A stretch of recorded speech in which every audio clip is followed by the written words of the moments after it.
My name is Benoit Gomis. I'm a researcher at the International Security Department of Chatham House. Mr. Secretary General, thank you very much for coming to Chatham House.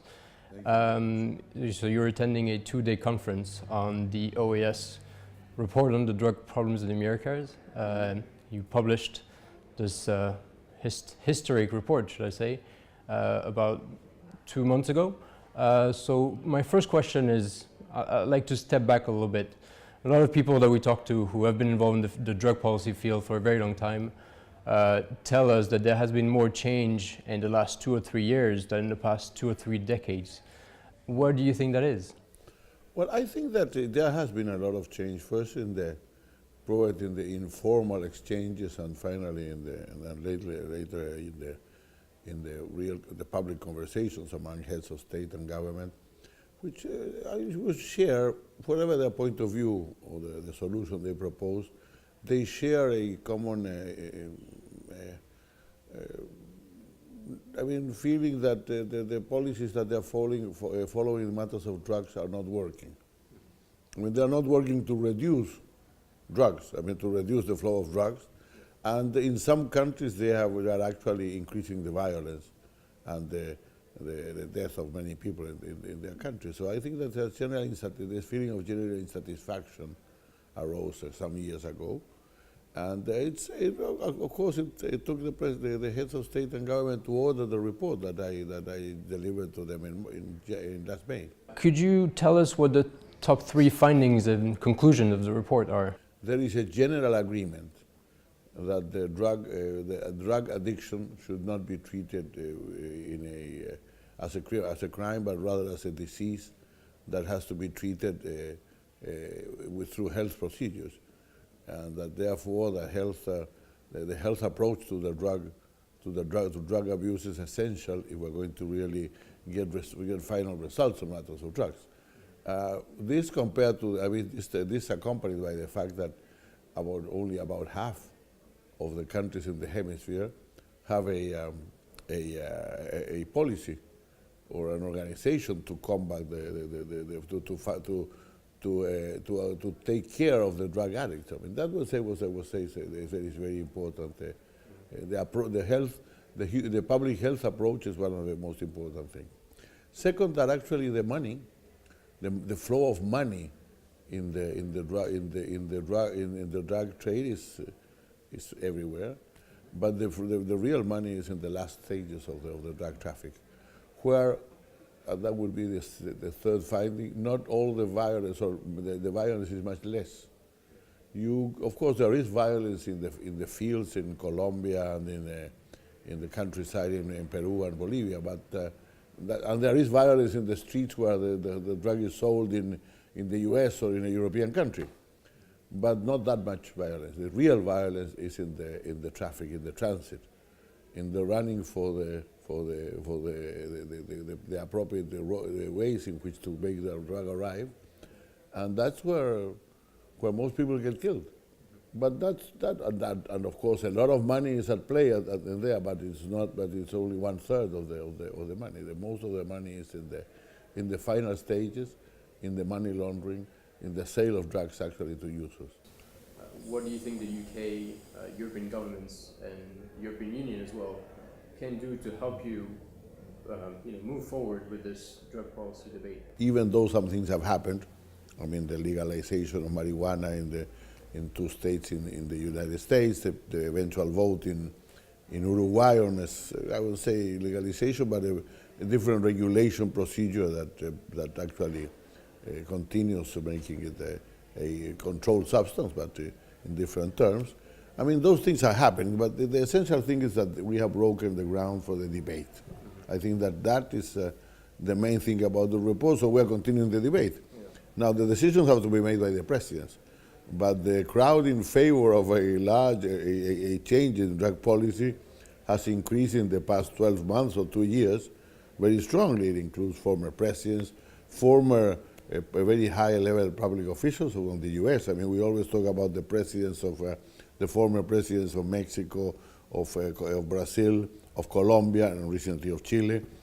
But we don't talk about people like George Shultz, for example, and Paul Volcker, who are really very much on board on the idea of changing the drug policies and form part of the global coalition. There's still a lot of reluctance in the UK, in France, and other countries across Europe to get involved in the debate, because a lot of countries and governments are arguing that the drug problem in Europe is quite small compared to many other more pressing issues.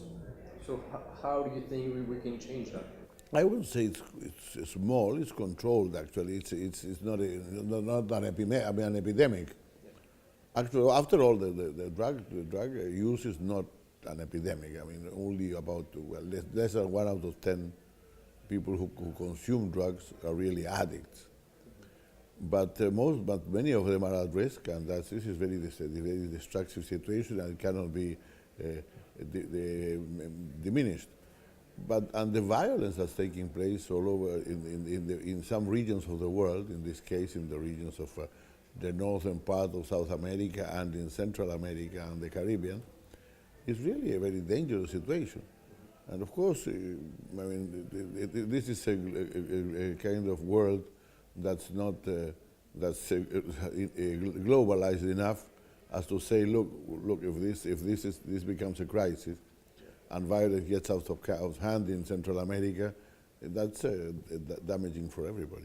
So what are the next steps now for the OAS, for the region, and the international processes as well, with the UN General Assembly's special session looming? Well, we are in the phase in which, as I said, we are in the debate, and we have progressed a lot, but the decisions have to be made by presidents, and probably the decisions have to be made initially in some countries and some regions, in Central America, Caribbean, South America, I don't know.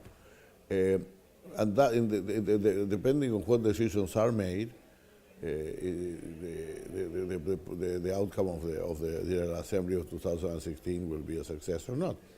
I think that there are two issues that have to be explored. I'm not saying, the first one, I feel very much for it. The second one, I'm not saying exactly what my position is, because I think that's the heads of state and the government. My first assertion is that we have to decriminalize the use of drugs. The use of drug is an addiction, a dangerous addiction that has to be treated. But it has to be treated from a health point of view, not from a prison point of view. And the people who are addicts should be treated in hospitals or sanatories and not in jails. That's it's incompatible to say that this is a health problem and jail the users. The second is the discussion on marijuana, which is going on. As I've said, I have my own thoughts about it. I think that we have to look in each country which are the dangers for the most vulnerable sectors that derive from some kind of change in the marijuana area.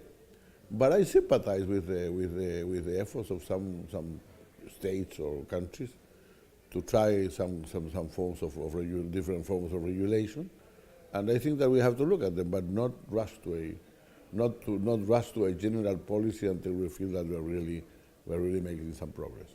In terms of fostering the debate on drug policy, what do you think organizations like Chatham House can do? We've had two excellent days of the debate, and in which Chatham House has called some of the major players in this matter, and that's the basic role of an institution like this one. To call on the main players to debate among themselves. So we have had a very lively debate. There has been, for example, and there have been even some criticisms to the report, for example, that the relations between drugs and development is not enough treated, and several other things which I accept.